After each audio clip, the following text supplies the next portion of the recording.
कोई व्यक्ति दूसरे का अपमान क्यों करता है? क्या आपने कभी विचार किया है? वैसे तो हम भी बिना कारण बहुतों का अपमान करते हैं। हमारा अपना अपमान भी बहुत बार होता है। संसार का सारा व्यवहार एक दूसरे का अपमान करने पर टिका है। जैसे पति अपनी पत्नी का अपमान करता है, पिता अपनी संतानों का अपमान करता है, नौकरी देने वाला अपने नौकर का अपमान करता है, अर्थात जो भी बलवान है वो निर्बल का अपमान करता है। यदि हम शक्तिमान हैं तो अपमान के बदले में लड़ाई करते हैं, और यदि लड़ने की शक्ति नहीं होती तो हम अपमान सह लेते हैं, स्वयं को निर्बल और असहाय मान लेते हैं। हमें छोटे होने का एहसास होता है। ऐसा प्रतीत होता है जैसे हमारी आत्मा कुचली गई हो। किंतु कोई किसी का अपमान क्यों करता है?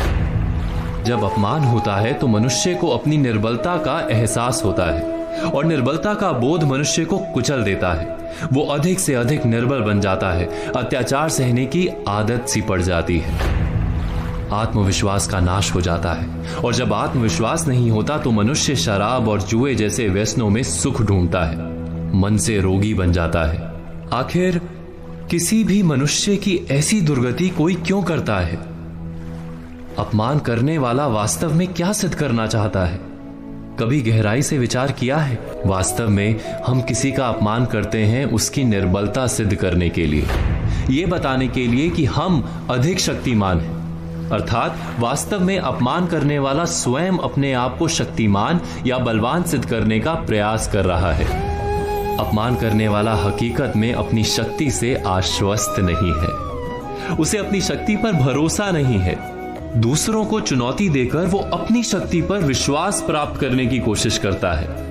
क्या ये सच नहीं? जब हम किसी का अपमान करते हैं तो वास्तव में इतना ही प्रकट करते हैं कि हमें अपने बल पर भरोसा नहीं। हमें ये संसार एक अविरत संघर्ष प्रतीत होता है, कभी ना रुकने वाली एक जंग सी दिखाई देती है। हम अपने निकट आने वाले सभी को प्रतिद्वंदी मानते हैं, फिर वो पति या पत्नी ही क्यों ना हो। हमें निरंतर लगता है कि हमें अपनी शक्ति सिद्ध करनी होगी, अन्यथा हमारा शोषण होगा, हम किसी के गुलाम बन जाएंगे।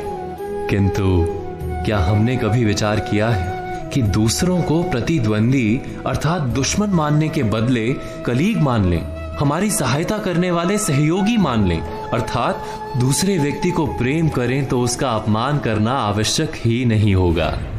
किंतु प्रेम करने के लिए आत्मविश्वास आवश्यक है।